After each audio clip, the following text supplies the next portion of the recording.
Good afternoon to all of you. Thank you for joining us, and thanks to everybody out there who is participating with us in this important meeting, which is actually the start of something for next year, which we hope we can engage all of you in fully and actively. My name is Mike Dukakis. I was the governor of Massachusetts for 3 terms here in Massachusetts. I've been teaching at Northeastern University and at UCLA ever since, and I'm the chairman of the Boston Global Forum. But the person that really created this and made it possible for us to do what we've been trying to do over the course of the past couple of years is Tuan Nguyen, who in an earlier life was the founder of the internet in Vietnam and of an electronic newspaper read by millions of people, was its editor.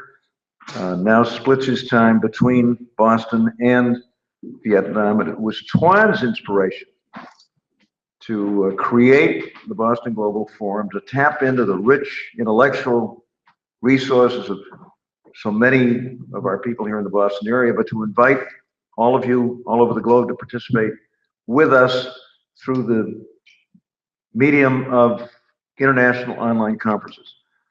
And to do this by selecting a particular important international issue every year and focusing for a full 12 months on that issue.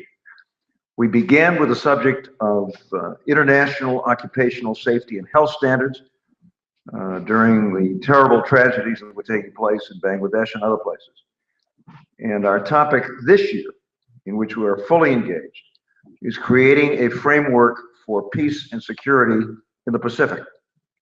And we will have an additional conference, or possibly 2, between now and the end of the year, in which we invite all of you to join us to see if we can't create such a framework in a way which will make it possible for people in the Pacific, and for that matter, all over the world, to settle their differences peacefully and without having to resort to warfare. And our topic next year, 2015, will be the subject of cyberterrorism and what to do about it. So we have a full agenda, and we're delighted to welcome all of you, and especially those of you who are tuning in through the medium of this extraordinary technology, which makes it possible for us to communicate with each other all over the globe. And we've got some very interesting people here who are going to be speaking on this subject. We may have some, and will have some discussion here in Cambridge at Harvard University among some of our experts and guests, but next year we will be going out to all of you all over the globe and asking you to participate actively in what we hope will be a series of constructive recommendations for doing something about cyberterrorism before we find ourselves engaged in cyber warfare all the time. And so that's what we will be doing in 2015. We're particularly pleased to have with us the former president of Latvia, and now the president of the Club of Madrid, Madam Vaira Vika Freiberger. She's been in the Boston area, in fact, spoke yesterday at the university where I teach, Northeastern University, and we're delighted to have her and her husband with us. And then we're going to hear from a number of other people that have real expertise in this field, have some time for some discussion here on the Harvard campus, and then wrap up with some interesting suggestions and proposals and projects which we are deeply involved in. So welcome everybody. Madam President, nice to have you with us. The podium is yours.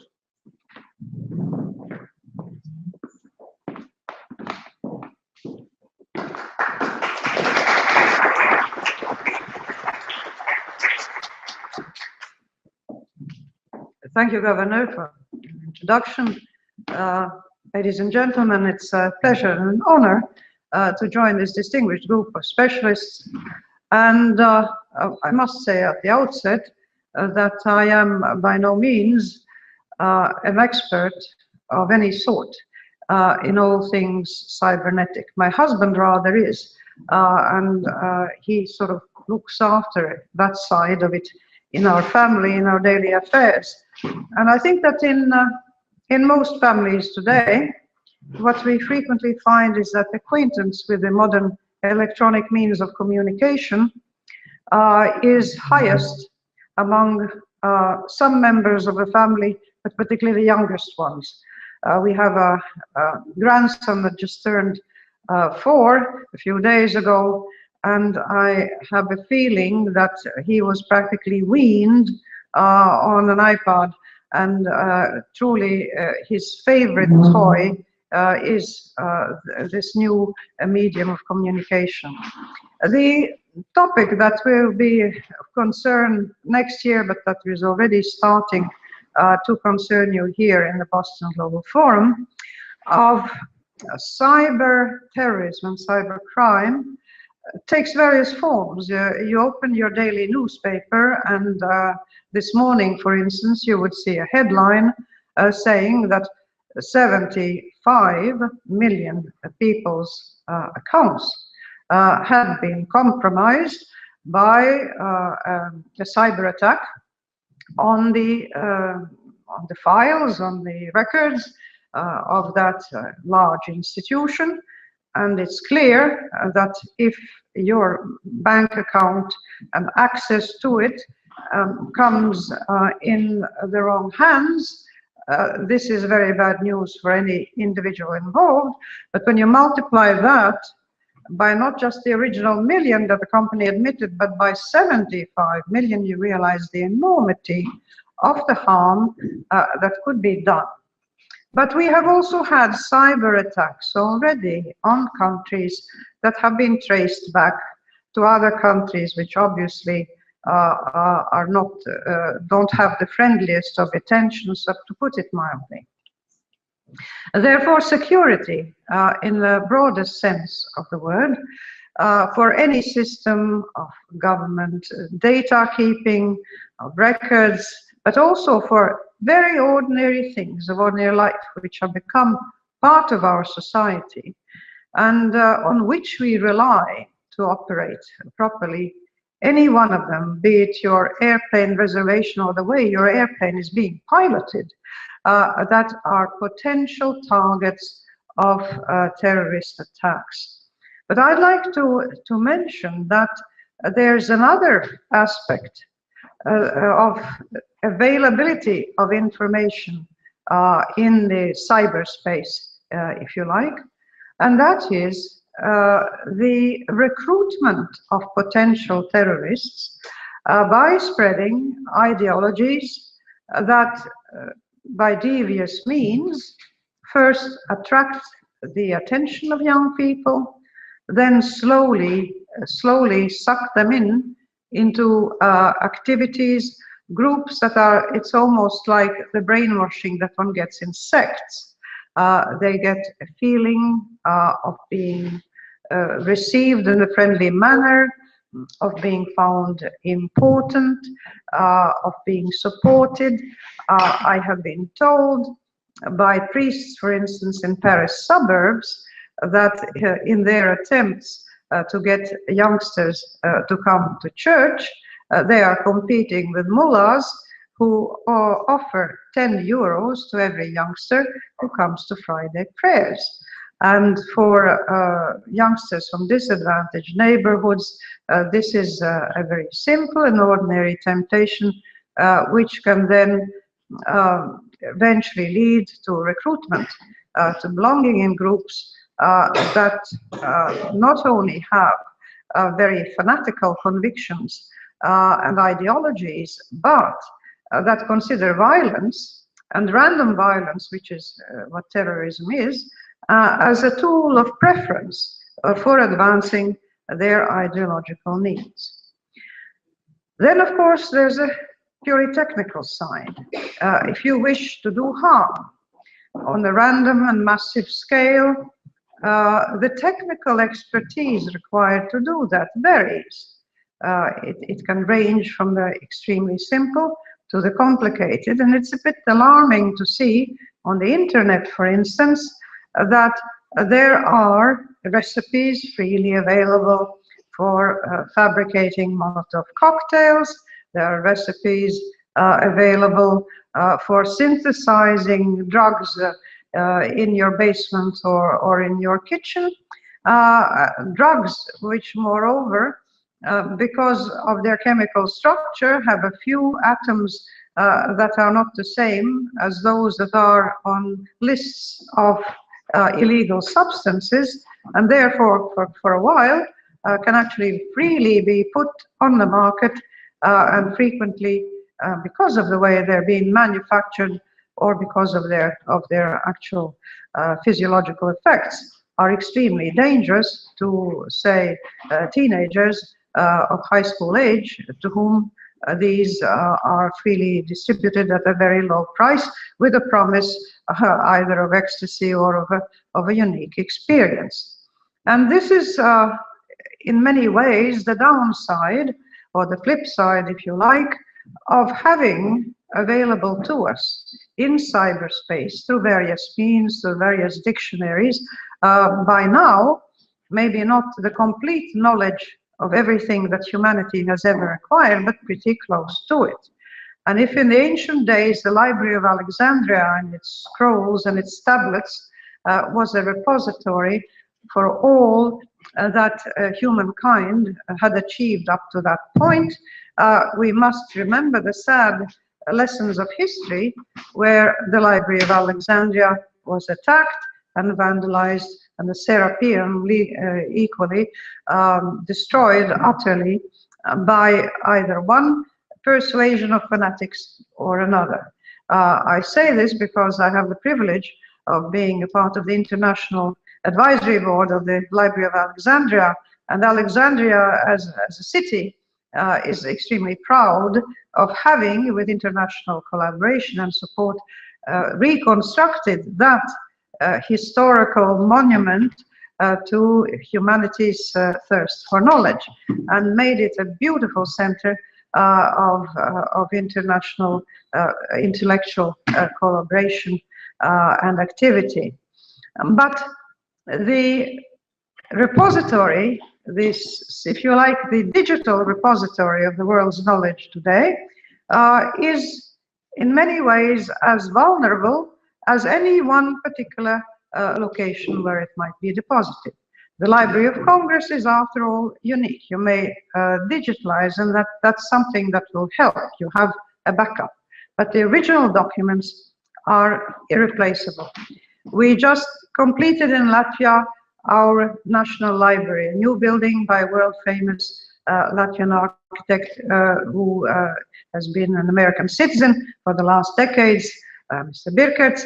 And this library possesses irreplaceable incunabula, which, if they were to perish, well, we would have their digital traces, but we would not have the originals. I'd like to address another aspect of the cyberspace, and that is the general information that we get available to us, not just, say, the words to a song that you particularly liked when you were 20, and you remember how the words to the third verse or third stanza of it, and you can instantly look it up on the internet, or who was the actor who played the leading role in some movie that you remember. If the movie happens to be Casablanca, you probably don't need any kind of cyber support for it, but otherwise it's available at the tip of your fingers. But when it comes to information that is not simply factual and straightforward, but that requires inevitably some aspect of selection and interpretation to it, then I think we come up against potential dangers, not just of terrorism, but of extremism, of fanaticism, of racial hatred, of general aggressivity of one group of individuals against another, mischief, if you like, on a very large scale. The propaganda, the political propaganda that we consider as a natural part of the democratic multi-party system can take a nasty turn when it becomes a single source of information about the political situation in one's country and the world on the part of totalitarian systems. Any totalitarian system in the past has always managed to control the flow of information available to its citizens. The flow of information, control of information is one of the means of imposing one's will, and it's a sort of terror, even if it is committed in the name of the state or of the ruling regime. The ability of citizens to evaluate things for themselves is a dangerous one to totalitarian systems, but it's also one that free countries and democratic countries or countries in transition should remember puts a heavy burden on the ordinary citizen. I had the privilege of chairing a committee on the freedom and diversity of the media in the European Union, and we produced a report that was deposited a couple of years ago, and we discovered that the plurality of media, the availability of diverse viewpoints and opinions is not as simple a matter as it might seem, and it's not necessarily as easily achieved as we assume that if there are free elections in a country and if it has all the trappings of democracy, that thereby all its citizens are able to function, if you like, with the full powers and decision-making authority that democracy on principle affords to each and every citizen. It is very clear that media are the way by which the ordinary citizen has a window on the world. Nobody can be present everywhere at once. Nobody can witness important events personally. You're lucky if you sometimes see them at a distance. The media are truly deserving of their name, that they are the medium by which information flows. And the technical infrastructures of media, it will be the print medium or the electronic medium. In a way, the technicalities become secondary to the fact of the editorial choice, the editorial content of what is presented to the public. This, I believe, is an important issue that has to be addressed equally in all countries, regardless of the level of democratic freedoms that they enjoy. In those countries that see themselves as free, open, and democratic, vigilance, I think, is the order of the day. One should remain vigilant about maintaining a diversity of opinions available, a diversity of sources of information, and no human being having the privilege of claiming to have the absolute truth at their disposal and the absolute ultimate verities to present to you. One should do so with all due humility and allow for other viewpoints to be expressed. But what is truly alarming is that in many countries which are making progress, for instance in economic terms, which are like China, lifting millions out of dire poverty, the desire to control information on the part of governments remains as strong as ever. And we see also recently the Russian president announcing that they are going to take measures to have special servers for information that pertains to Russia. The argumentation for it is presented in the name of security and national security, and of course this is to some extent a legitimate concern for any country. The the security of the information concerning its own internal affairs, but it very quickly can become an instrument of political control and an instrument of keeping people in the dark about what is happening. We hear that on mainland China, for instance, the media have been completely silent about the demonstrations happening in Hong Kong. Now, you might say the news, the daily news, can only report so much information.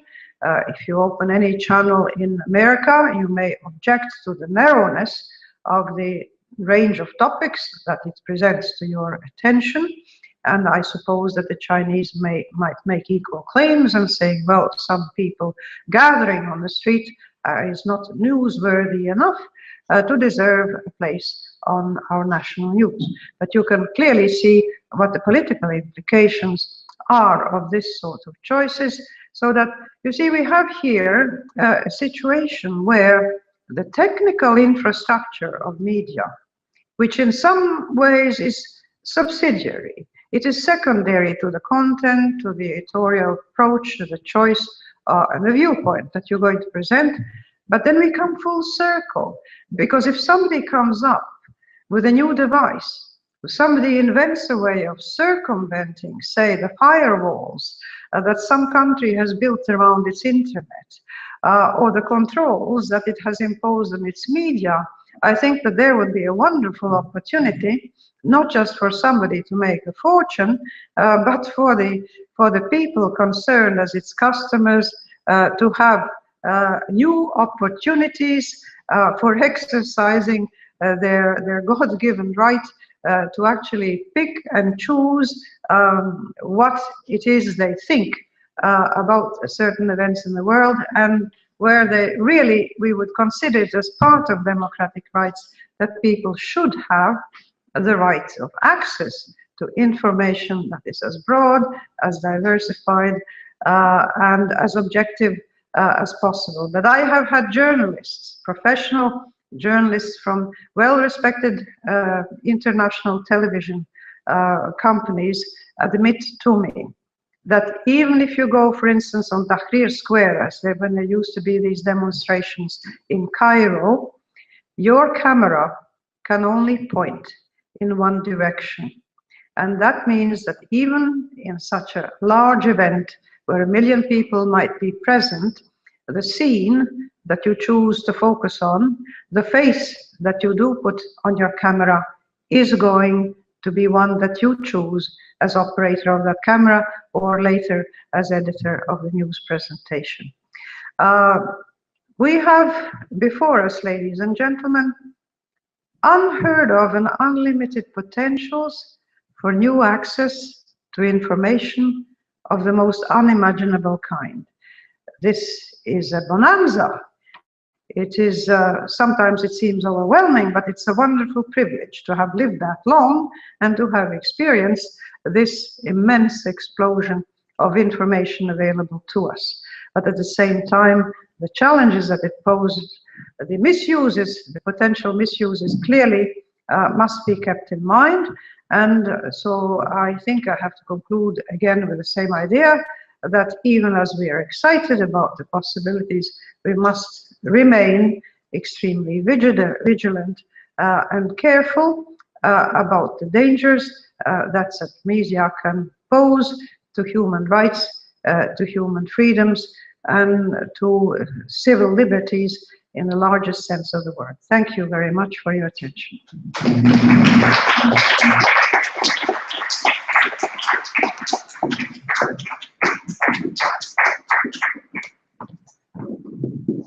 Madam President, thank you very much. It's a great way to kick this off and to kind of set the stage for our discussion of what I hope is going to be a good, lively, and productive year next year as we get into this subject in great detail.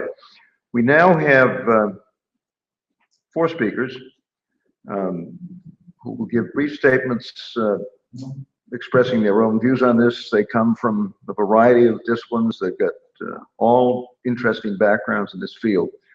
And we're going to begin with Anders Kaur, who is the principal in Core Analytics. So a major contributor to our last conference on the subject of peace and security in the Pacific, and is back with us. Anders, welcome. Thank you, Governor.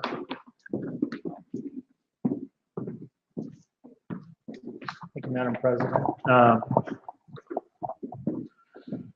Great slide. I'm going to cover cybersecurity very, very broadly. In general, there are 4 types of major cyber threats: cyber war, cyber terror, cyber crime, and cyber surveillance. Slide. Cyber war is the use of cyber tactics to destroy industrial, military, and civilian assets of an enemy country. An example is Stuxnet, which was a joint US-Israel attack on Iran centrifuges discovered in 2010. It destroyed 20% of Iran's uranium centrifuge capacity. Slide. That type of remote control attack can be used against anything. It can be used against a carrier in the Pacific. It could be used against nuclear command and control. So it's a very dangerous remote control capability. Cybercrime.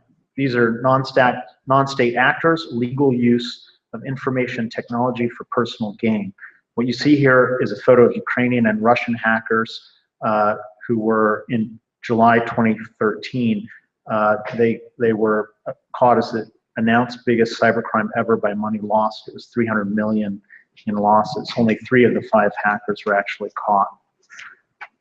Cyber terror. Use of computer networks to terrorize a population for political purposes. The photo is elite Iranian Quds Force, which has their own cyber attack group. Iranian attacks on US banks have been huge and focused. They're in retaliation for sanctions and attacks on their own security systems, including the Stuxnet. Cyber surveillance is the use of cyber tactics to closely observe criminals, enemies, or competitors. In this picture, you see the snake going from the Chinese to the American side, but I'm sure there's a snake going the other way as well. The types of targets that are attacked, I'm going to cover next. Financial and retail sector targets. This is the CEO of Target, or former CEO of Target before he got fired or were forced to resign. In 2013, during the holidays, 40 million credit cards were lost, and this guy was let go. Government targets. Estonia in 2007 moved a bronze statue of Tallinn, which you see here, which was a Soviet-era war memorial. The Russians decided to retaliate for this, which included a cyber attack, distributed denial of service on Estonian government portals. Elite targets, organizations and individuals included. This is John Bolton. Iran used his name and persona, they stole it, to fish for other elites in 2014 using Facebook, LinkedIn, and other sites. IT company targets, including Google, Facebook, Yahoo, AOL, etc. Now, from a company perspective, all right, they see the NSA as targeting them and their clients with national security letters, which you see here in gag orders. Cyber tactics. These include a whole laundry list of tactics that have scary sounding names: phishing, Trojans, distributed denial of service attacks, watering hole attacks, malicious bots, false flag operations, backdoors, storage of encrypted data for later use using crypto analysis. The US, China, Iran, Saudi Arabia, and North Korea all do this. I won't get into technical details because this is a broad policy discussion, but you may get more technical information later. Some of the counter tactics in terms of their sophistication, I'm just going to name one, is perfect forward secrecy. It's changing an ephemeral encryption key every hour, every minute, depending on the level of security you need. And the old keys are deleted and not retained. This is a form of polymorphism. This is an example of that kind of thing. On the top, you see static username inputs. On the bottom, you see use it in inputs that are randomized and regenerated and then deleted every few hours, every hour, every minute. So these things are quite complicated. We have a few policy recommendations, starting with NATO. This is the NATO Computer Incident Response Capability Team located in Estonia. They're teeny, 40 full-time employees. They were very slow to come to in position. They were only given 60 million euros, and that they spent that during a period of 3 years in order to deploy. They've got to be much larger. They've got to have a rapid defense and reaction force capability. Right now, if they're to take real action, they need to go through the NATO command, which requires political decisions that are very broad across very many countries. We need a rapid reaction force that's NATO controlled.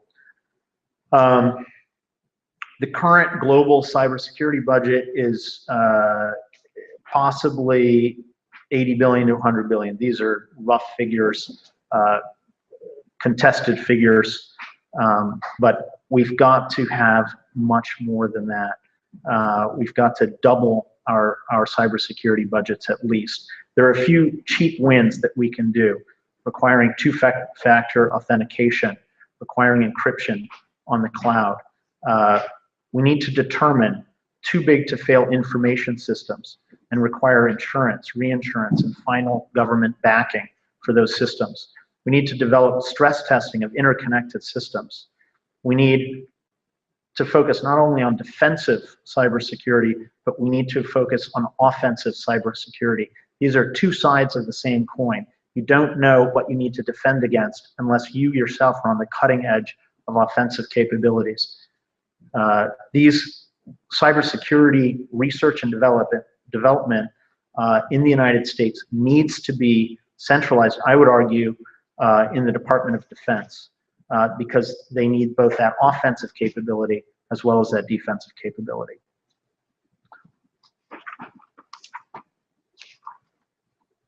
Finally, for the US, there's some question about how much exactly is being spent on cybersecurity. I've heard different numbers, 26 billion a year for cyber budget for the Defense Department in 2014 with 6,000 cyber warriors. Another number I've heard, possibly as a proposal, is 60 billion for cyber budget for DHS in the future. I would argue, given the massive costs of cyber breaches, both to the US economy and potentially to the US military in terms of command and control of its most critical weaponry like nuclear weaponry or aircraft carriers, we've got to at least double our cybersecurity. I would argue that we should bring it up to about 120 billion minimum. That's 20% of the Defense Department budget. Thank you very much, and it's a serious issue. I'd like to repeat what you said, which I think is incredibly important. We've got to get our youth involved in the technical aspects of cybersecurity. We've got to teach our youth at the young age, starting possibly at 5. This is actually when I try to get my own daughter to start learning how to computer program, because by the age of 13, you can be a hacker. All right, and we need those 13-year-olds defending our nation from the hackers. Thank you.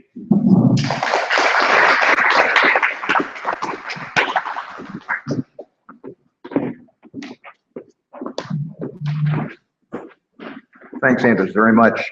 Life isn't getting simpler these days, is it? Our next speaker is Josh Haynes, who is leader of cyber systems and leader of the Cyber Systems and Operations Group at MIT's Lincoln Laboratory, and somebody with lots and lots of experience in this field. Josh, welcome.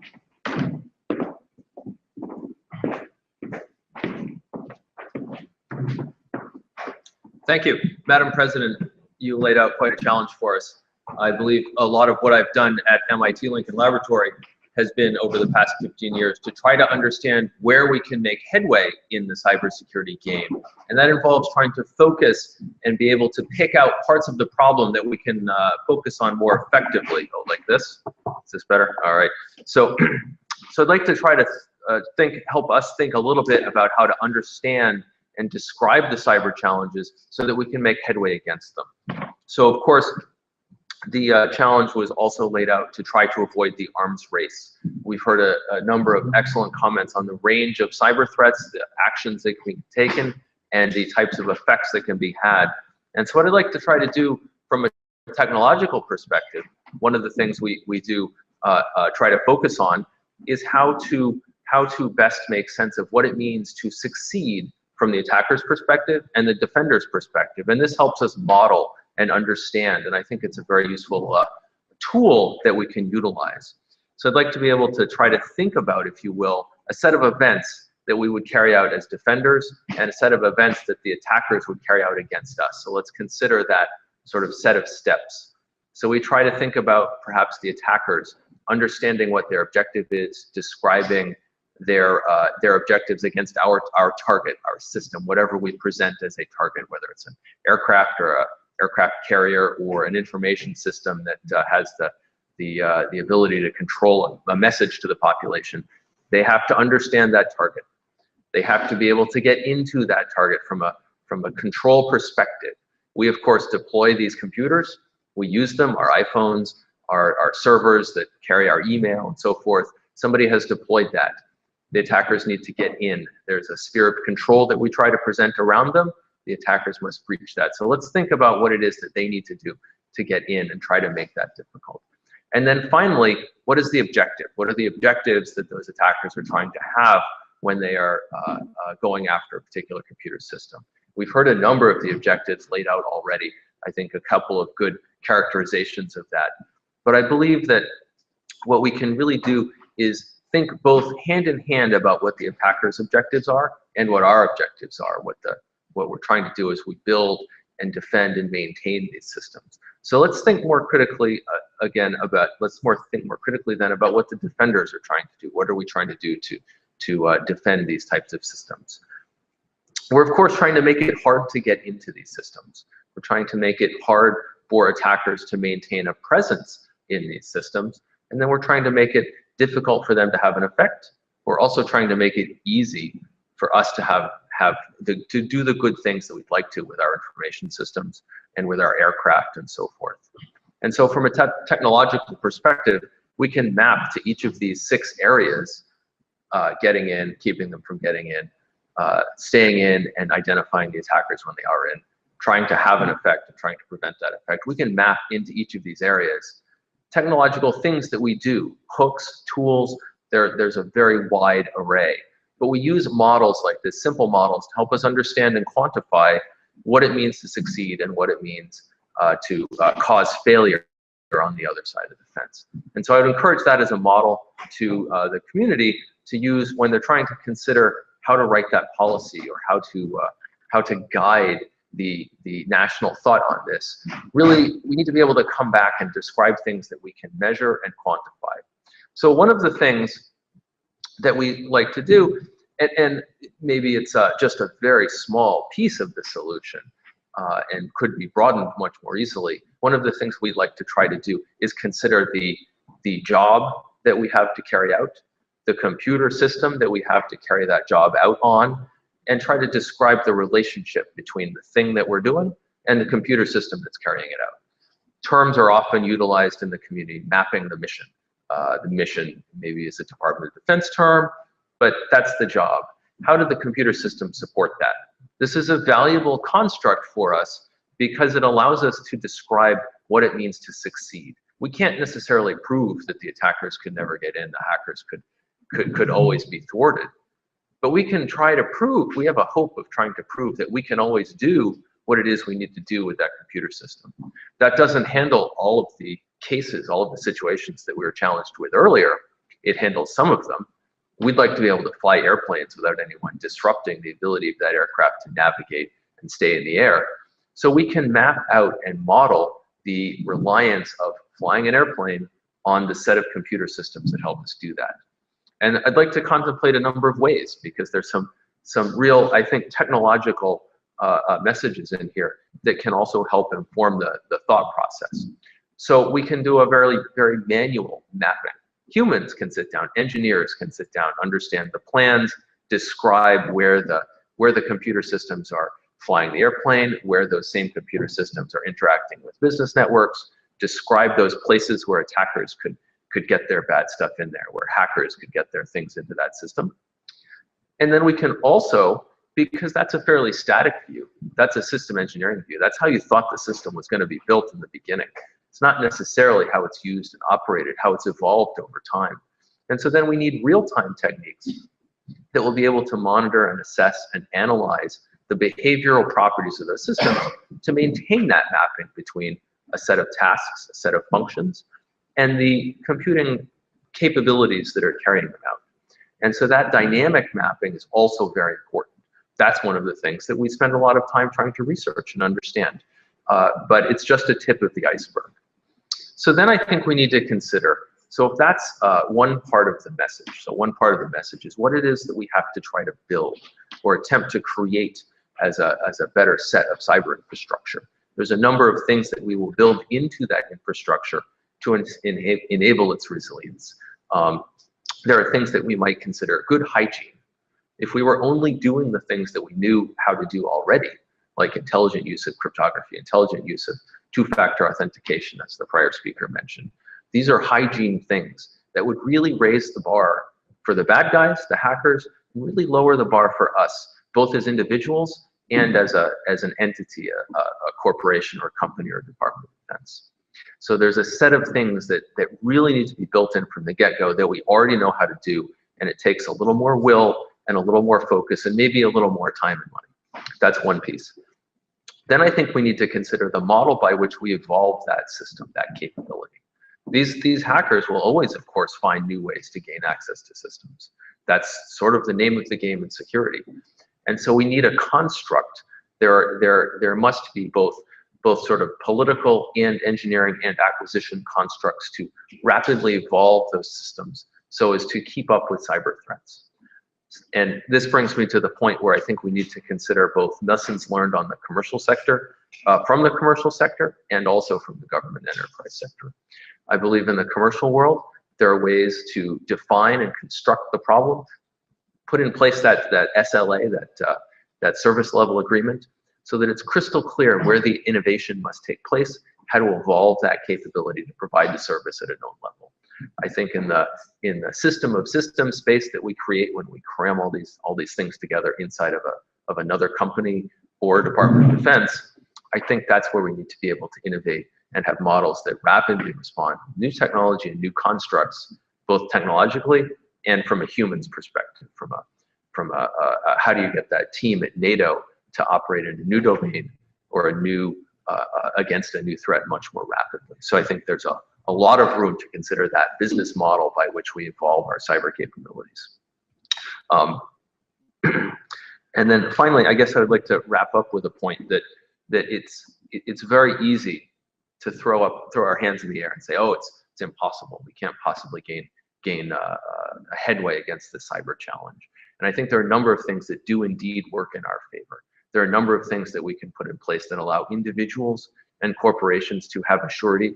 Cryptography, for example, used intelligently, can provide a lot of control over the information that we produce and that we allow others to consume. That's just one example. Finally, also, when we're constructing a set of computer systems, the things that the attackers are exploiting are often, although not always, fragile vulnerabilities that are going to come and go.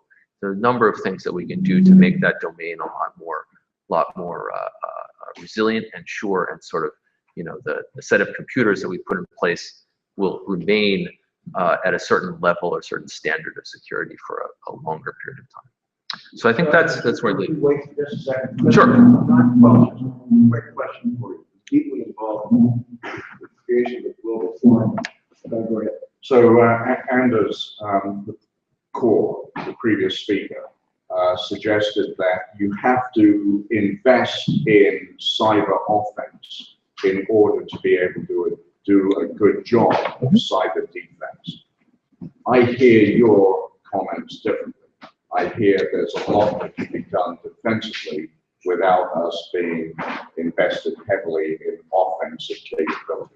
I think we do have to have an understanding of where the vulnerabilities arise and how they will be taken advantage of. I think we could spend a lot of time and money trying to understand all of those vulnerabilities and all of those ways that vulnerabilities could be utilized. I think that there's a lot of headway to be made on the other side of the fence against some of these types of cyber attacks, where we're really building resilience into our own systems. We're making it easier for ourselves to do the job. Is that a yes or a no? You're I think it's half agreeing with him and half not agreeing with him. I think it's a difficult question. I don't think it's mandatory. I don't think it's mandatory. I think that defending our systems requires deep knowledge of our systems. Great. Thanks, John. Yeah. Thanks.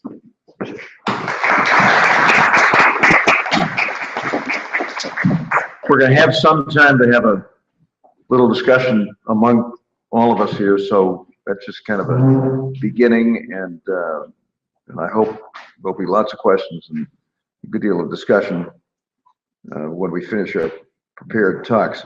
Our next speaker is Bob Gardner, who has been in this business for a long, long time. Bob, where are you? And tells me it goes back at least 45 years. So a lot of experience, somebody who's been deeply and actively involved for a long time. Welcome.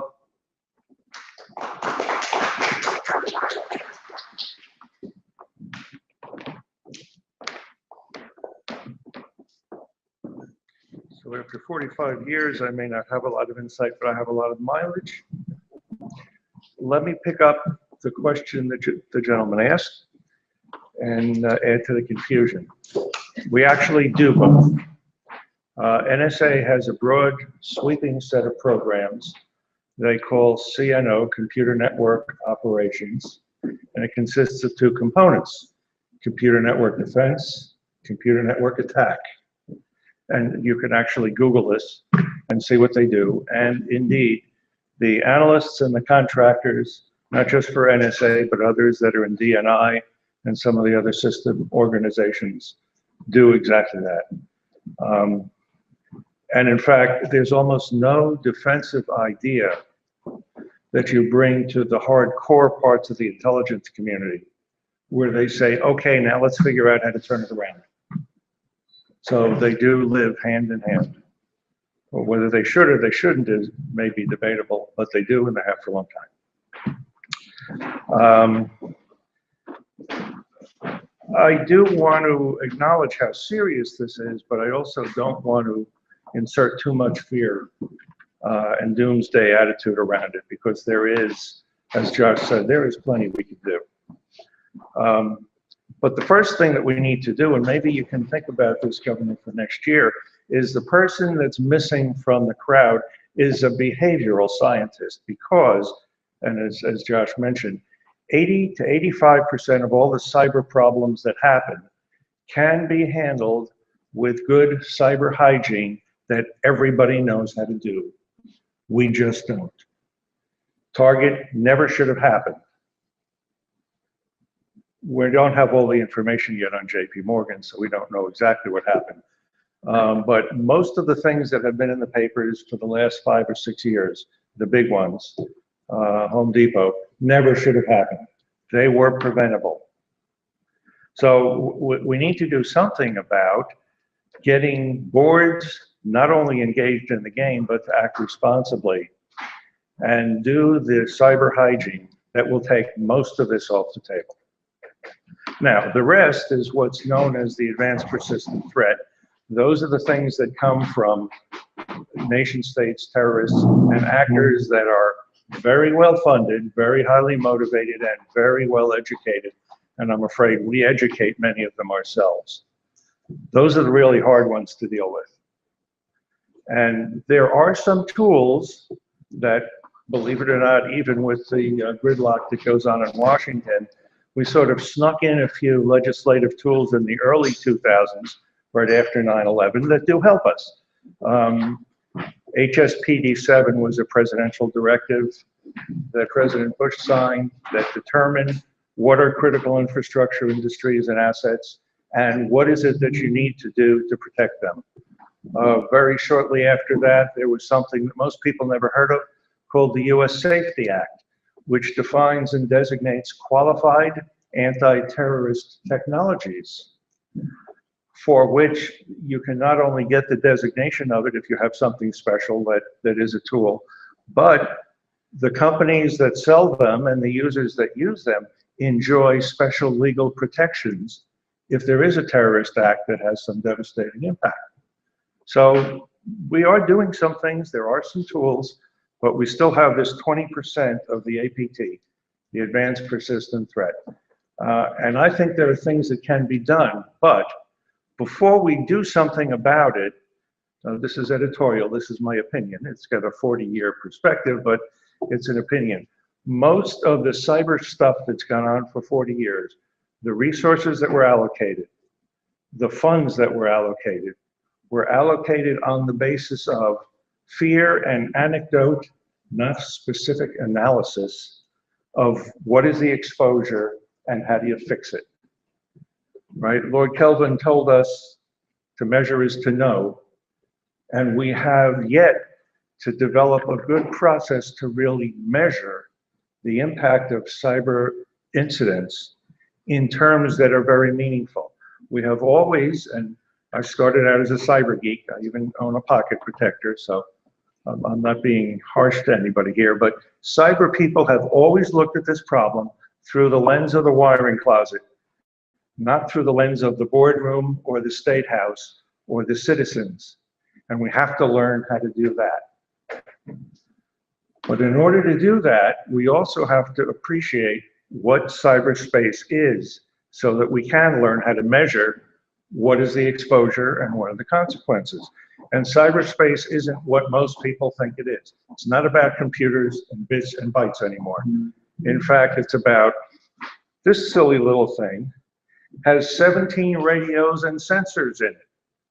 It's not just computers. It's not just wires, because everything is wireless. The cyber that we talk about now, 20 years ago, was sort of on the side of the business or the operation, supporting it. It's now baked into it. It's not on the side of it, it's part of it. The whole thing together is what engineers call a complex adaptive system. And now with wireless, it's become even more complex. And pretty soon with the thing that we've seen called the Internet of Things, it will become still more complex. It is a system problem, it's not a cyber problem. The cyber geeks, like I once was, I also did system engineering work, so I can straddle both sides. It's not about what cyber geeks can fix, it's what system engineers need to look at first. Fortunately, there's a new technology in town that knows how to analyze these complex adaptive systems. And it was brought to us 75 years ago by Bell Labs, during and right after the war. They actually provided a mathematical structure for analyzing complex systems just like this.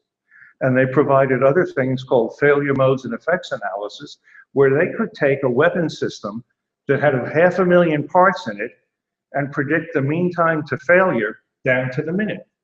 That was pretty good back then. Imagine if we brought that approach to looking at a complex system, brought that forward to look at the complex cyber world we have. We could start to get our arms around measuring the impact of a cyber incident.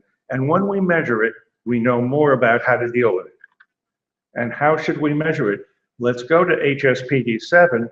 What that presidential directive said is that let's look at the impact on critical infrastructure in terms of its financial, public safety, and public confidence impacts. Well, those are the very things we should be measuring now when we look at a cyber problem and say, what are those impacts? What is the value of those impacts? And use that value to drive the policies that we develop to protect our critical infrastructure and our citizens. So what I'm sort of suggesting is let's turn this thing upside down and say it's not a computer problem. It's a complex system problem, and it's a measurement problem from the boardroom and the State House perspective, not from the wiring closet perspective. And if we do that, we could measure. And if we can measure, we could know. And if we know, we could develop policies and technologies that help us deal with that 20%. But first, let's get some behavioral people in there to teach the rest of the business how to do what they already know how to do. And get some cyber hygiene going so we can take most of the problem off the table. That's my message. Thank you, Madam President, thank you.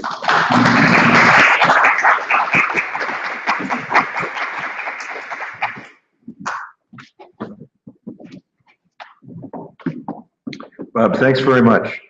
Now we're going to hear from Llewellyn King, who's a member of our editorial board.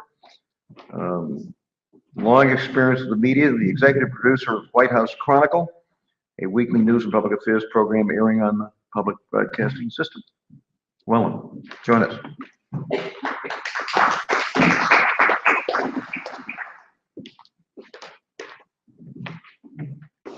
Good afternoon, Madam President, Governor Dukakis.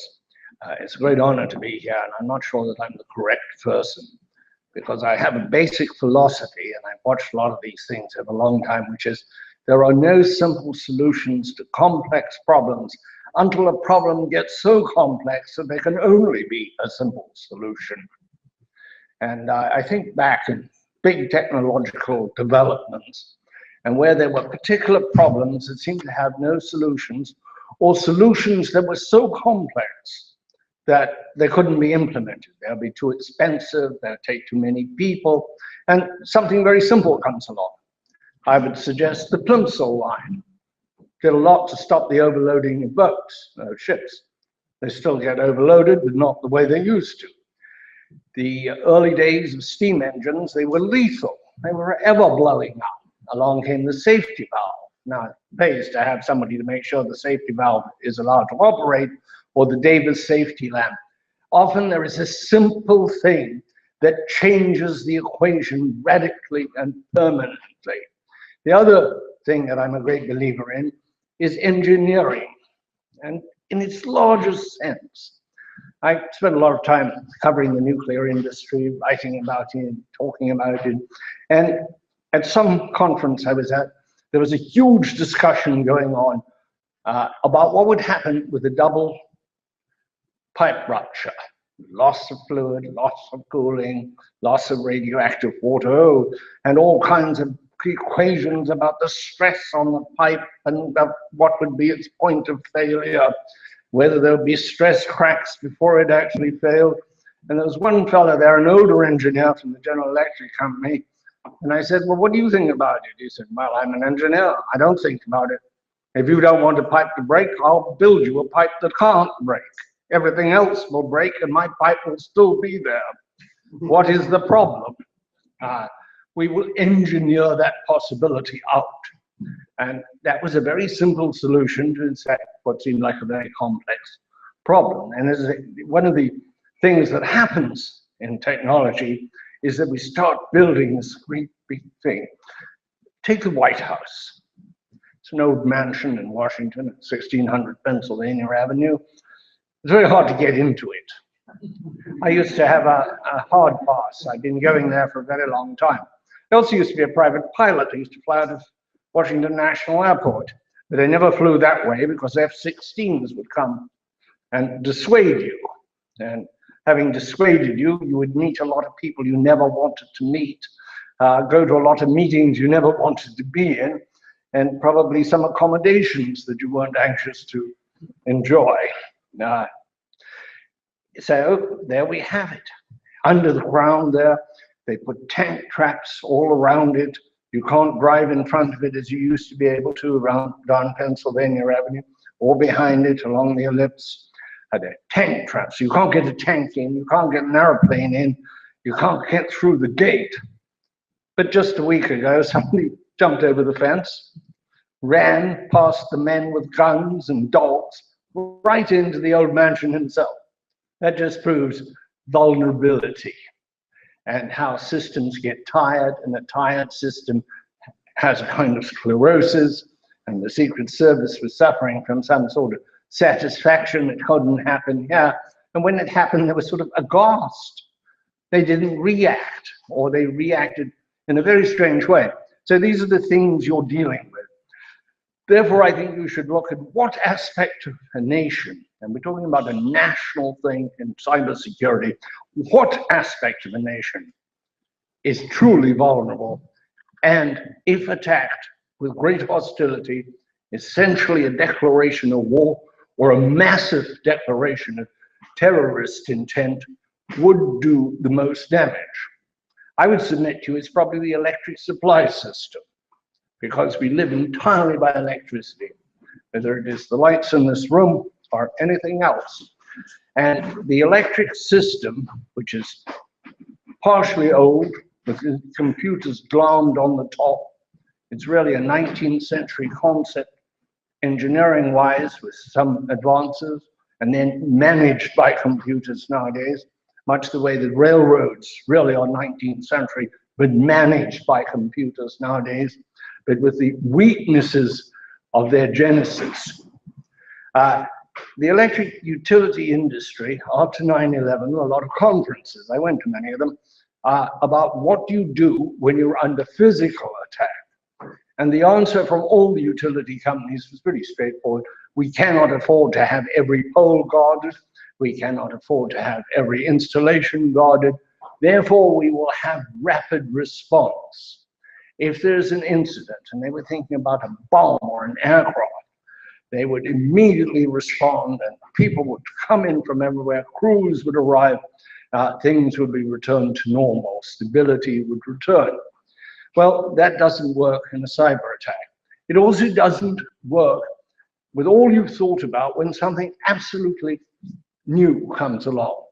Last year, in the spring of last year, a substation in California, just really actually in Silicon Valley, just in that region, called Metcalf, was attacked by somebody who knew what they were doing, or people who knew what they were doing, with high-powered rifles, who understood the vulnerability of a transformer. One assumes they also knew that you don't just get one at Walmart and pull it down and put it back in. Most of these are custom made, they're bespoke, and it can take up to 70, it can take anything up to several years to get one adequate to do the job that the one that has been destroyed or damaged. Some of them are very old. Every one of them tends to be unique to its situation on a utility system. I was told by National Grid that there's one operating somewhere close to here that is actually was first installed in 1909. Well, I was told this 3 years ago. I don't know if it's still going, but that shows you what you're dealing with. What happens if you can take out the electric system, and how many places would you have to hit to take it out? Well, we talk a lot about the smart grid, which is this new concept that interlinked use of computers to read meters, to interrogate down the electric line, to feed back to the home office, to get rid of the poor devil who used to tramp through the flower beds to read the meter, that kind of thing, to manage time of day pricing, to see what's going on. But it also introduces a new dimension of computer vulnerability. There are new wires, there are new systems, there are new ways, and there is increasingly more interconnection between utilities. Interconnection means electrons are connected, but then so are the computers that operate the systems. And you can't deal with a cyber attack with immediate response if it's very large, because everything goes down. You think about what would happen if one of the large electric systems, and they're now divided up into things called independent system operators. There's one in New England, and there's the well-known PJM further down the coast. If you lost one of those, and all of the utilities hooked to it, you would have a massive blackout, which would be very difficult to bring it back on because you would have no other communications. You would have very soon you would have no phones, you would have no other communications, you'd have no signaling lights, you couldn't have those trucks rush in, many things. You would have paralysis of a massive scale, and if it endured for several days or weeks, you would have a national catastrophe. You would have to have the military come in with auxiliary communications equipment, and of course, to maintain law and order. Well, the problem for journalists covering anything to do with cybersecurity, but most especially covering the utility industry, is that if a particular system feels it is vulnerable, they're not going to tell a journalist that. They would just encourage those who want to take it down. If they think they've got super duper defenses, they're not going to tell a journalist that, because that would advise their enemies what they were up against. So in a sense, and this may apply to anyone who's not actually in the security business, we are at a window in which the curtains are drawn, trying to look in. It is not easy to understand the complexity of the defenses, and we haven't yet seen, but I'm sure we will see, a simpler defense system, something yet to arrive, some grand switch that can be thrown, or which will be thrown automatically. I just cannot believe that we're going to continue. We'll always have the possibility of the man who climbed the fence, but we won't have the possibility of an armored car, if you go back to my analogy with the White House. So you have, in my opinion, the largest vulnerability is the electric supply system. It should be looked at. It needs to be looked at. I'm not sure the electric industry is capable of looking at it. I sat through a conference in Washington yesterday about the future of systems, about the future of use of coal and natural gas and nuclear and all sorts of things, and nobody mentioned cybersecurity. It was not mentioned. I made some telephone calls earlier because I was going to be here and I asked the Trade Association and some others about cybersecurity. They didn't have anybody to direct me to. They didn't have anybody to send me to. They weren't concentrating on it. They were worried about their fight with the EPA, and they were worried about the new ozone standards and all sorts of things. But whoever's worrying in the utility industry about cybersecurity, and I do hope there are a lot of people worrying about it, they're not getting through to the people at the top. It is a system that relies on steady, real-time, keeping the lights on. And that is their concentration. They're not very good at looking into the future, and they're not very good at dealing with anything they hadn't dealt with before. The other thing is they, too, are very secret. They have to be secret. One of the interesting things that happened was after the Metcalfe station was shot up, there was a study done by the Federal Energy Regulatory Commission. This is not a security agency. It does not have anything classified. It's a regulatory agency. But the study, the findings were leaked, and there was an enormous fuss. The FBI was called in. It shows how seriously some people somewhere take the vulnerability of the electric supply system. Whether it is taken seriously, though, in the boardrooms, I much doubt. I think it would behoove those interested in cybersecurity, and particularly the amount of damage that an attack can create. I think you've got to somewhat quantify the damage. And we do, in this country and other countries, live with certain obvious dangers because we don't want to spend the money, we don't want to spend the effort, we don't want to go through it. I would cite the hardening of cockpits to keep terrorists and other bad people out of airplane cockpits. I'm a private pilot. We had talked about this in the 70s. Why don't we harden the cockpits? We didn't use that term. We said, why don't we put padlocks on them or something very simple? But pilots would sit around in the pilot lounges talking about why these airplanes are getting hijacked. At one time they were hijacked almost once a week to Cuba, to somewhere in the Middle East. And so I asked at the White House, I asked the science advisor, and he said, oh, that would be too expensive. The airlines say so. Well, of course, we had 9/11. That's a price, a much higher price. The price that wasn't paid because putting a few locks and bolts and bars on cockpits was too high, or nobody wanted to do it, or it had no sense of urgency. And then we had 9/11. Now there's cockpit hysteria. If you look at the door too long, you'll get arrested. I hope that we don't do that with the electric utility industry, because with a loss of any large system, there will be catastrophe in this country, and there would be loss of life from all the usual things, from respirators, from people climbing stairs in high-rise buildings, but also, unfortunately, from the civil disobedience which seems to come with the dark. Let's not get into the dark. Thank you.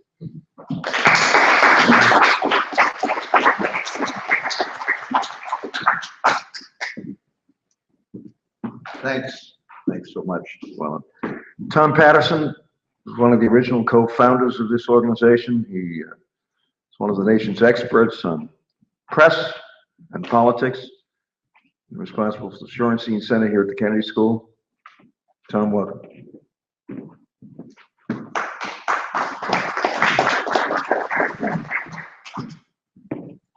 Governor, thank you. And Madam President, thank you for getting us off to a start in thinking about this critical issue. Now, a study by Proofpoint, that's a computer security company, found that 90%, 9 out of 10, of security breaches in companies occur through employee errors. Usually, an employee clicking on a link that they should have ignored. And I think if we're going to really make headway in this area of cybersecurity, it's going to take a massive public education effort. Now, I remember as a child, growing up in the early years of the Cold War, just how much the nation tried to educate its public about the nuclear threat. I was in Boy Scouts, and we were handed this little booklet. It was a plane spotter booklet, and had silhouettes of Soviet bombers and American bombers, so that us who were 10 years old could distinguish between the two. Now, I was out in the middle of Minnesota, and I think if a Soviet bomber came in low enough for me to identify it and got that far undetected, we were probably in deep trouble. But in school, you know, we had to get under the desk periodically. That was our protection if there should be a nuclear attack. So we went through those drills. And the newspapers were filled with stories about the nature of the threat and what the public could and should do about it. We did have one farmer in my small town, outside my small town. He was either the most paranoid of our farmers or the richest. He did build a bomb shelter. The rest of them, I think, thought that their storm cellars would protect them. But that gives you a little bit of a sense of kind of how the public was brought into the issue. And I think we need to make somewhat of the same kind of effort around cybersecurity. Nuclear war would have been catastrophic, but it was probably always a fairly low probability event. Cybersecurity, less catastrophic, although what Llewellyn just described would certainly be enormously disruptive and costly, but it has a much higher probability. And if we worried about Dr. Strangelove during the nuclear era getting out of control, there are a lot of Dr. Strangeloves out there in the nuclear and the cyberspace, and a lot of unwitting ordinary citizens who can give them a pathway for their destruction. So what's being done in this area in terms of trying to bring the public into the issue? Well, not much in my view. I did try to do a search of the news coverage of this issue, and there's certainly quite a bit, but not very much on the front page. And most of the coverage is frankly episodic. So it goes into the particular event, these 15 million people affected by this particular breach, goes into the particulars of the event, but rarely ever talks about the larger issue and the threat that cybersecurity generally poses. We don't have much evidence on what the public schools are doing, but I suspect that's a pretty low priority given the other things that are happening in our public schools. And when they're teaching computer literacy, I suspect they speak more about the dangers of going to adult sites than getting careless with their computers. And then if we think about the fact that I pointed out at the beginning that 90% of the breaches in companies are occurring through employee error, the education process in our firms is certainly not adequate to the threat. And my sense is that, in fact, the public doesn't know what to do, but ignores it. I think they don't know what to do. I think if we did a poll of the American public, I would think that the level of cyber literacy in this country is alarmingly low. So I think the technical aspect of this issue is important. Advances in technology, we need those, and we need those badly. But if we think we can do this without bringing the public along and the kind of support and kind of protection they can provide, I think we end up kidding ourselves. Thank you.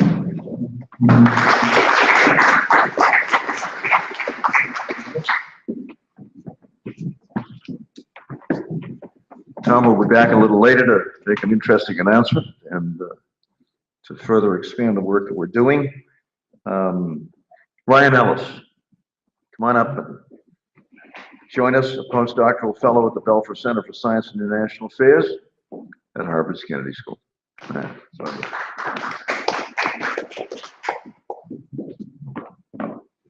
Thank you, Governor and Madam President. It's a pleasure to be here today. I'll be brief because I think I'm standing in the way of some fantastic announcements. Today, I'd like to talk very briefly about what I think is a very important tension when thinking about cybersecurity and cyberterrorism. It's the tension between surveillance on the one hand and security on the other. These two legitimate policy aims often come into conflict and tension when we think about cyberspace. They are particularly acute and drawn out when we think about how we combat and confront cyberterrorism. This is an area of current policy debate in the US and across the globe, and I think it's only going to increase in importance in the years ahead. So when I think of cyberterrorism, it might be useful first to think about definitions. It can be defined in many different sorts of ways, but I think there's two sort of general bins that I use. The first is to think about the use of cyberspace as a means of supporting terrorist organizations. Okay, that's one way of thinking about it. The second way that I think about cyberterrorism is thinking about terrorist attacks that are conducted through cyberspace. So cyberspace is the vector, the means through which the attack is actually propagated. Now, these are both very important. The first way is something that we're confronting now, thinking about how terrorist organizations are currently using cyberspace as a way of supporting their operations. So this might be thinking about the use of social media as a recruitment tool, the use of the internet as a platform to spread ideology, the use of network technology as a way of organizing and projecting power and logistics. Even more important, perhaps, is the use of cybercrime as a way to support and fund terrorist activities. Now, these are activities that are, for the most part, that first bin, that are already occurring, they're already going on. Terrorist organizations, like all organizations, are using the global, low-cost, ubiquitous availability of digital technologies to improve how they operate in the world. Thinking how we counter these movements is very difficult. What I'd like to focus on in my remarks today, very briefly, is that second category, thinking about the likelihood and the difficulty of confronting attacks that occur through cyberspace. This is using cyberspace as a means of conducting terrorist attack. As we move, as was mentioned by a few of the earlier speakers, towards what is known as the Internet of Things, when not only the phones in our pockets, but the toasters, the refrigerators, and the thermostats in our homes have IP addresses, the attack space for cyber attacks is rapidly increasing. Okay, we're becoming an embedded society. At the moment, the capabilities for severe attacks like those that the speaker previously described against the electric power grid, at the moment, the capabilities for those sorts of attacks really only exist for nation states and their proxies. That's the good news. Unfortunately, we have seen some significant events. Stuxnet, as was mentioned, the attack against Saudi Aramco, the sophisticated attacks several years ago against Estonia, which was mentioned by one of our, the second speaker, I believe. All of these appear to be the work of nation states or state-backed proxies. For the moment, very sophisticated attacks appear to be out of the reach of terrorist organizations. That's the good news. Now, the bad news is the future might look very different. As we think about how the terrorist threat is going to evolve, it is a real concern that tomorrow we're going to have to confront the possibility that non-state actors have access to sophisticated cyber weapons. So as we think about now how to confront this menace or possible menace, we have to think about how to balance security and surveillance. Lawful surveillance is, of course, vital to thinking about how we disrupt, degrade terrorist organizations. Collecting information about terrorist groups, their plans and operations is incredibly important. But at the same time, we want to promote cybersecurity, making sure that we have the good hygiene that's been mentioned throughout the talks today, making sure that technologies that provide the foundations for cyberspace are secure. That's also important. Now, the key tension between these two aims is acute. At a very basic level, the tools that we want to use and develop and the tools that we are using and developing to conduct surveillance also jeopardizes our own security. They make the technologies that we rely upon fundamentally insecure and open to exploitation. At the same time, as we promote cybersecurity, as we support the adoption of strong cryptography and encryption, it jeopardizes and risks degrading our ability to collect information and intelligence about terrorist activities. So here we see the tension between surveillance on the one hand and security on the other. This tension is most acute in two domains. The first is encryption policy, and the second has to do with what are known as 0 days or O days. If we promote strong cryptography and improve the security of communications both for us and our enemies, we are going to enhance cybersecurity. However, this also limits our ability to conduct surveillance. Terrorist communications, well, as the phrase is sometimes known, go dark. However, if we work to undermine and subvert strong cryptography standards, as has been publicly charged, we threaten not only increase our ability to collect information about terrorist organizations, we also risk opening ourselves up to new vectors of attack. We see the same tension reappear when we think about how to use newly discovered but previously unknown software vulnerabilities. These are what are known as or referred to sometimes as 0 days or O days. These vulnerabilities are incredibly important. They can be seen as problems to be fixed or resources to be exploited. As we see them as problems, the idea is to quickly create patches to make sure that our systems are protected and secure from hackers. However, if we view them as resources to exploit, we see them as opportunities to conduct new surveillance operations and develop new cyber tools and offensive capabilities. So the tension really is, do we fix the bug or do we let it exist and grow? There's many, these are just two examples, but there's many over and over again that we see surveillance and security are in tension. Thinking about how we reconcile these two important and legitimate aims is going to determine in a very serious way how we confront the growing threat on the horizon of cyberterrorism. I'll leave my remarks there. Thank you.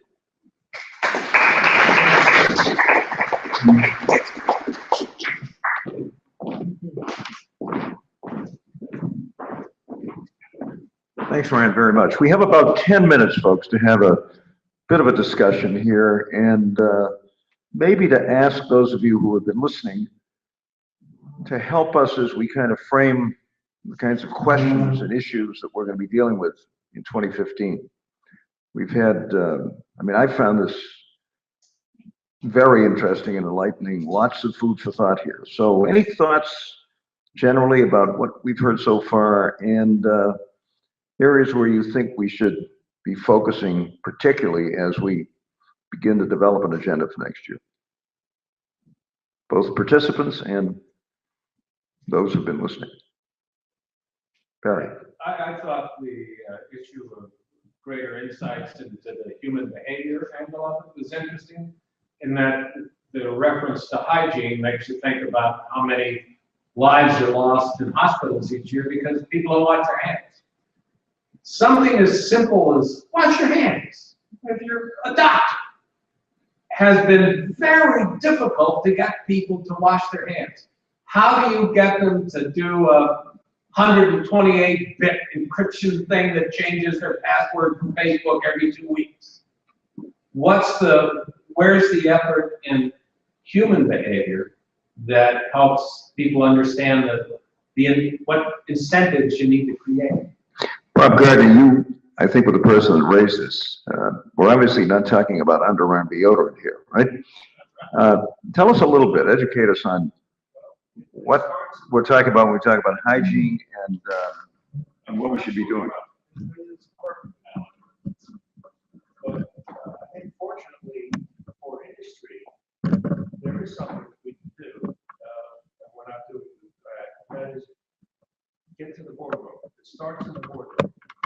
There's been a lot of narrative, a lot of written press recently about getting boards engaged in cybersecurity, but I'm afraid what I see, and I see a lot of it, is it's still security theater in the boardroom. They sort of give lip service to it.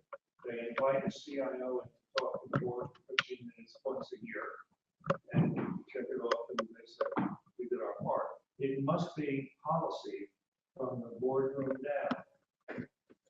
And, you know, when a public company has to write its risk narrative in the 10Q before it's admitted to SEC, there should be something in there about what they're doing about cyber hygiene, cyber behavior, so that they aren't the next target, so that they aren't the next big market. We have to find a way to get the boardroom truly involved, not just security theater. I think that's a way to go that maybe is a little stronger than we can do with our public health system. Bob, I suppose the CEOs of these companies have some responsibility as well. I mean, the Target guys, those of us used to refer to that company, left, but a well-known Greek American is still running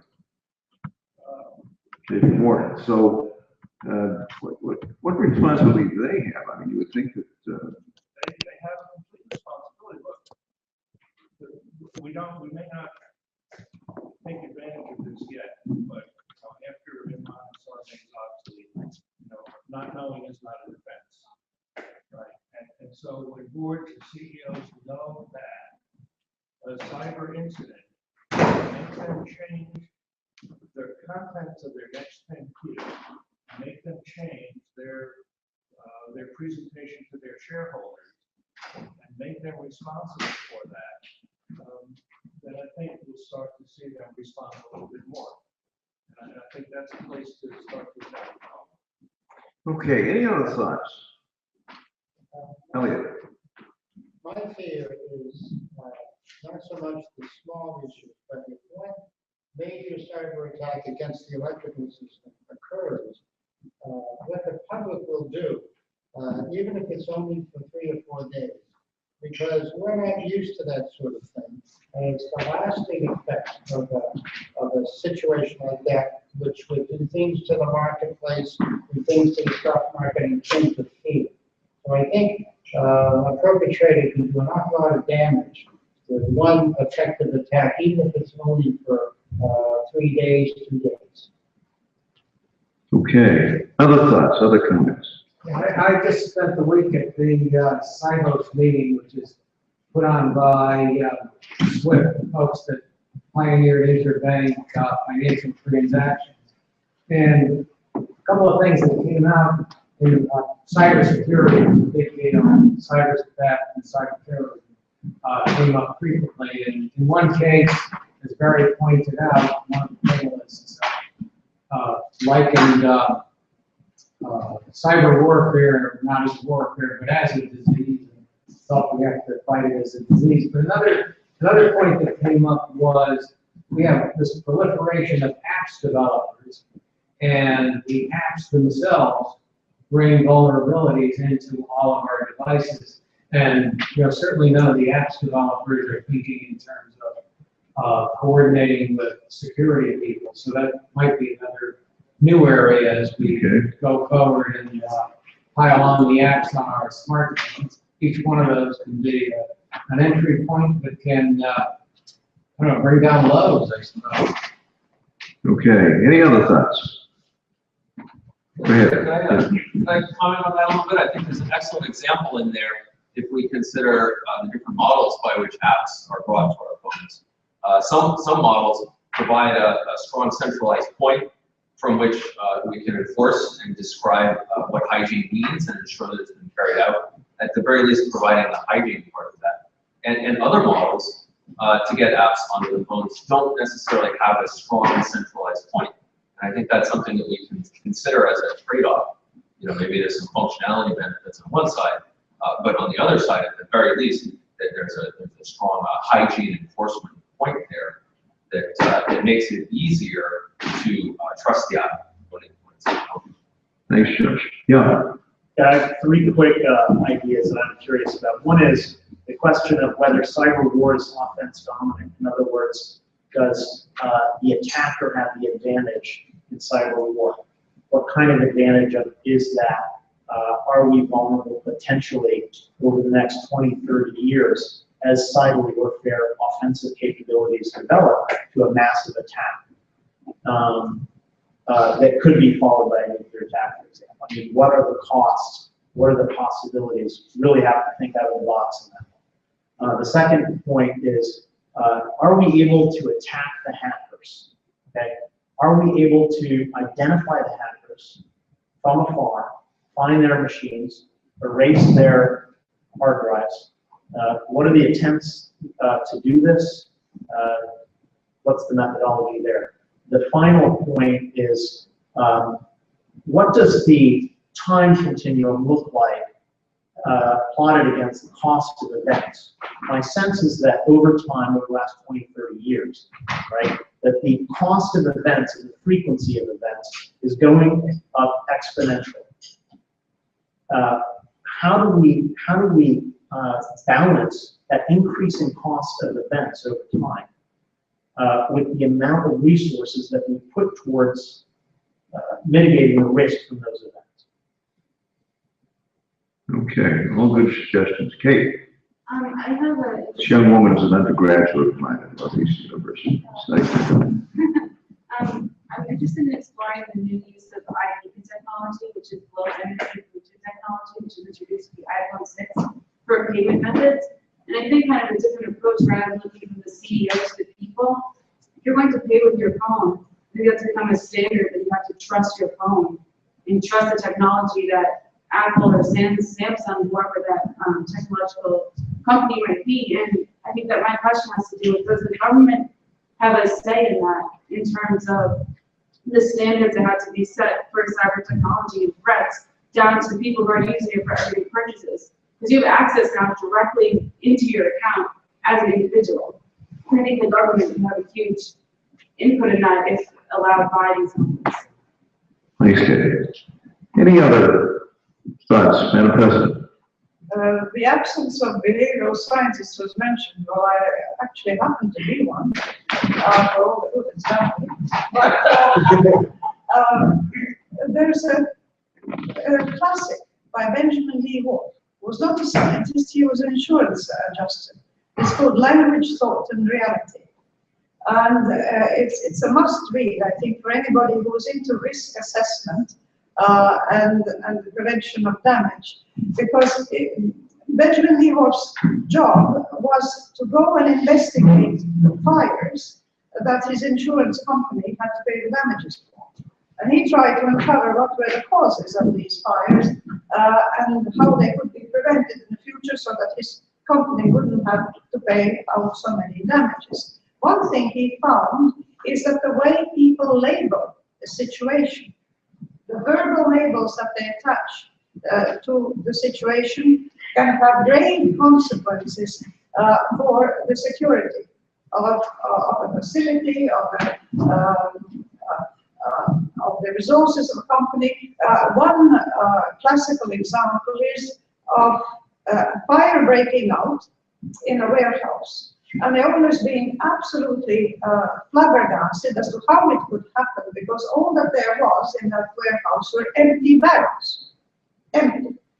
But it just so happened that these barrels had previously contained volatile fluids, and that when they had been emptied, the vapors from these fluids were still in these so-called empty barrels. They were empty of fluid, but they were not empty of flammable material.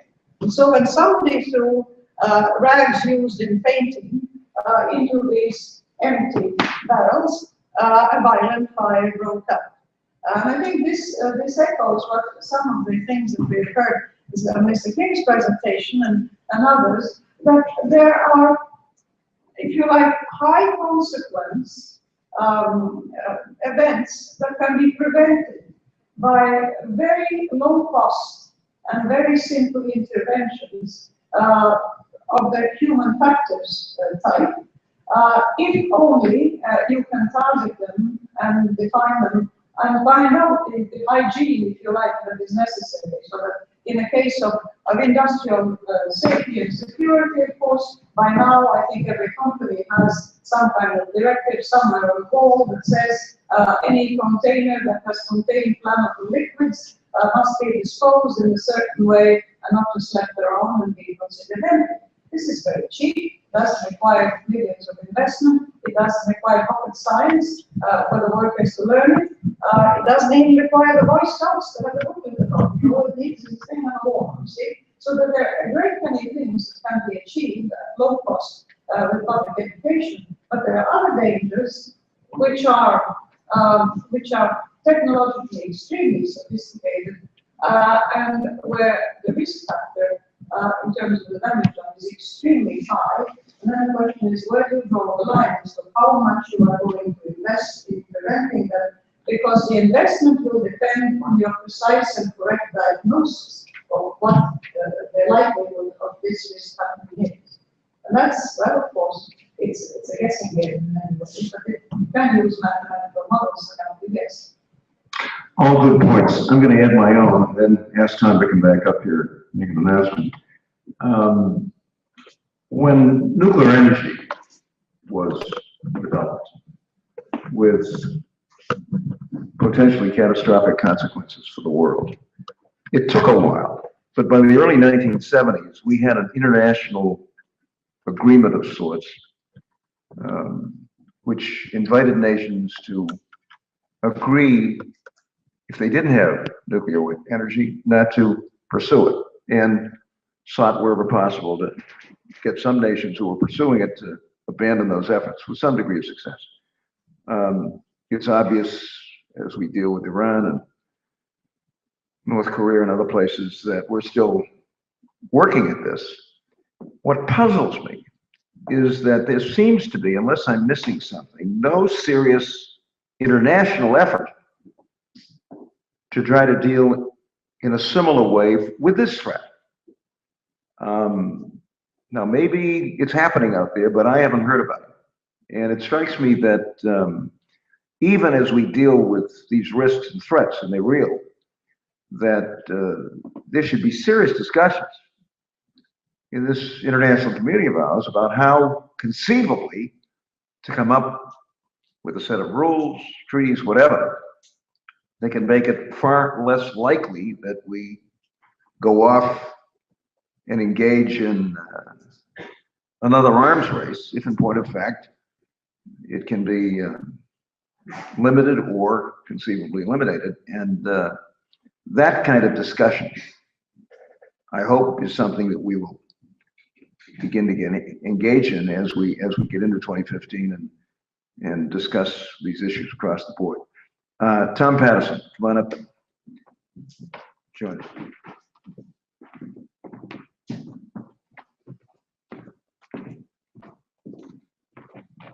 So I wanted to announce the creation of the Boston Global Forum Media Awards. Like so many of our ideas and initiatives, well over half, maybe almost 100%. This came from one of our founders, Twan, is the inspiration behind this. We're going to give awards, media awards, in 3 areas: best connectivity platform, best content production, best cybersecurity products. I'm not going to read to you the full criteria for these awards, but encourage you instead to go to the Boston Global Forum website, where you will see the awards spelled out and the criteria for each defined. And then there's a place there for you to nominate products for these awards. And at the end of the year, we have a jury headed by the governor, a 9-person jury that will look at the nominations, and then we'll announce the award winners in January of 2015. Thank you.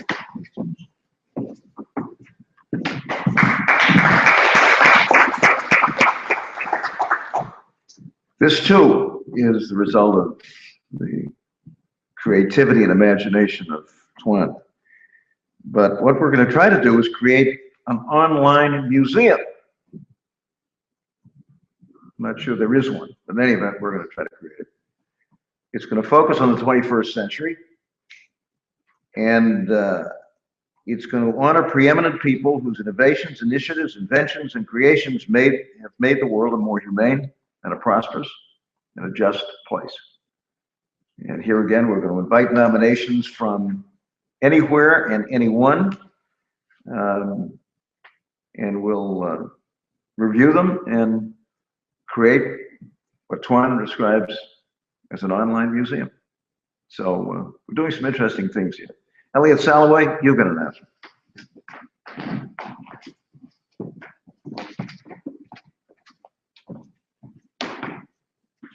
It's always great going on last because everybody's asleep anyway. I'd like to quote a guy who career I've been following, Admiral Bill McRaven, who gave a talk at Texas University this year in May, commencement speech. He's head of the Navy SEALs. His quote was, "If you want to save the world, first make your bed." I had a slide of my bed that I didn't get to make this morning because Tuan said I had to be here early. So I can't show that, but my role at Boston Global Forum is to be the project art director. The model for my work comes from an organization I co-founded 4 years ago called Exodus. We work in Eastern Europe and the US. With children who we have paint to the question, can genocide be prevented? That model we carried with Tuan's help over the last 6 months with a call from the world for submissions on the internet only of videos and photographs that also ask the question, can crimes against humanity be prevented, with particular attention to wars between nations, particularly what's going on in the Ukraine, what's going on, the potential of problems between China, Vietnam, and the Philippines. So my job is to simply show you some of the results. We were quite amazed. We have 7 countries represented. I want to just say, when you're looking at these, there are no artist statements here. They'll be on the website.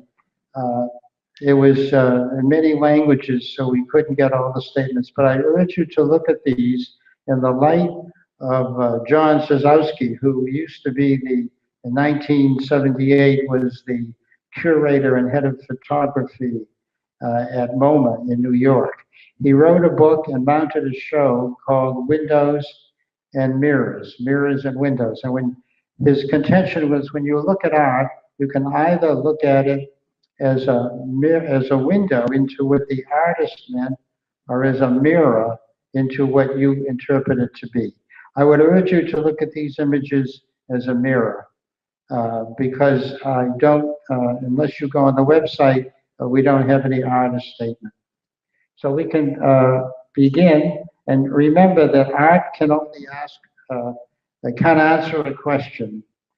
It can only ask a question. So, coincidentally, and this wasn't planned, this first image was from Latvia, Madam President, and I didn't even know it was first, but it was one of the better images that we had submitted. We have the names on the website. Here is the name of the artist, Pavel Trentijev. And the next one is from Cuba. Again, each one of these people had different issues in mind, but always addressing human nature and the interaction between the people and eventually between nations.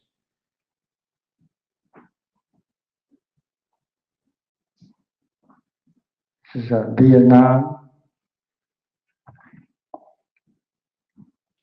We had several from Vietnam, thanks to Tuan. the Ukraine, Japan, this is Tokyo, Germany, also Germany.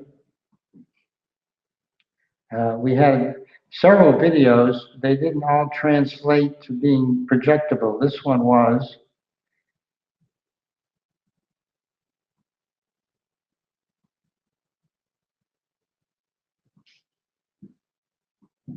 Did we have the last one? This was an excellent video from Vietnam. Hopefully, we can project it.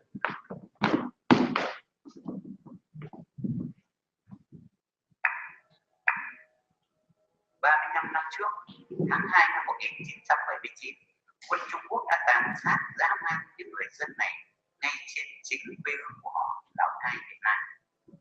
Hãy không để tái diễn. Đây là ngôi nhà của khu bảo tồn thiên nhiên tỉnh Lào Cai, nằm dưới chân dãy núi Hoàng Liên thuộc địa phận huyện Sapa, một địa danh du lịch nổi tiếng của Việt Nam. Tháng 2 năm 1979, quân Trung Quốc xâm lược đã đến nơi đây, phá đi nhiều biệt thự của người Pháp xây dựng từ đầu thế kỷ thứ 20.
is the first of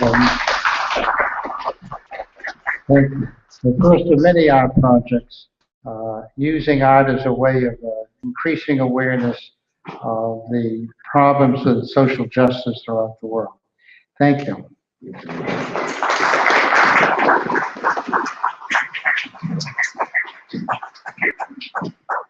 And a wonderful example, Elliot, of what this new technology can do in a very positive way. I mean, that was remarkable.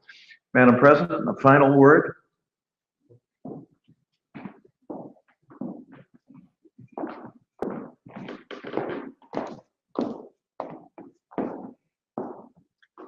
Thank you, Governor. Ladies and gentlemen, this has been a fascinating afternoon of discussion with a broad range of different ideas.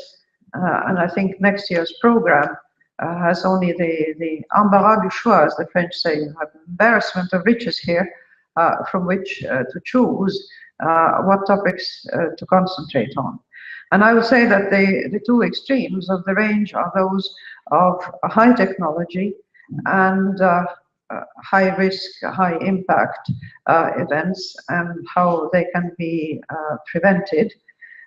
This, in an increasingly technological world, is an acutely necessary area of endeavor, and I hope that the Boston Forum will be able to continue addressing these questions. But at the other end, we have simply the human factor and human nature, and we saw these images of art, which art is a way of reaching out to hearts as well as minds, and human beings really are in their actions motivated by the heart more frequently even than the mind. We have to make an effort to be rational.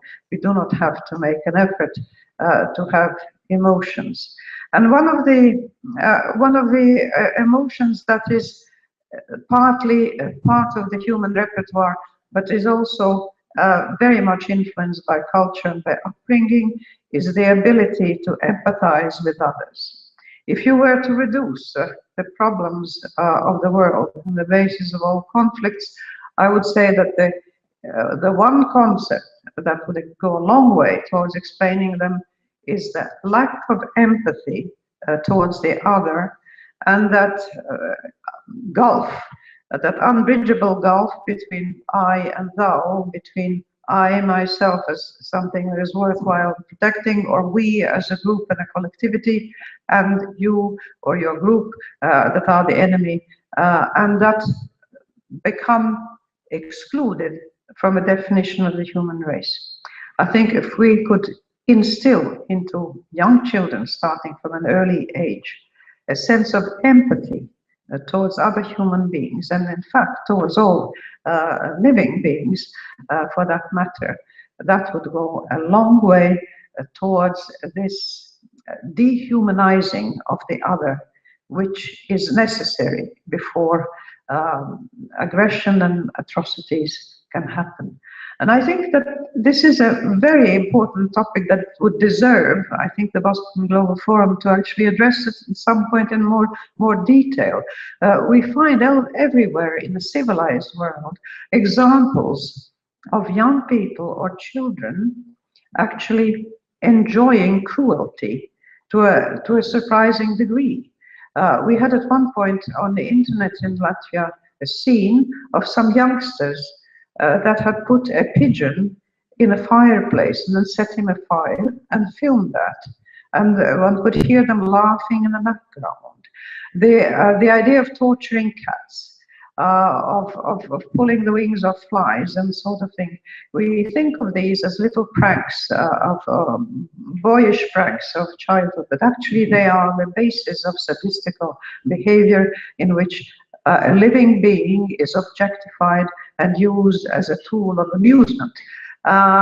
This is too easily transferred to the same treatment of other human beings. So that I think the training in empathy in schools, starting from a very young age, if anybody were interested in a project that is low cost but high reward value, then I would recommend, along with these artistic endeavors, that attempts at understanding what empathy, what it feels like would be a very worthwhile thing to do. But in the meantime, thank you very much. I have been personally stimulated by the presentations that I have heard, and I hope that all of you have done likewise, and I offer my best wishes for the continued success and activities of the Boston Forum. Thank you very much.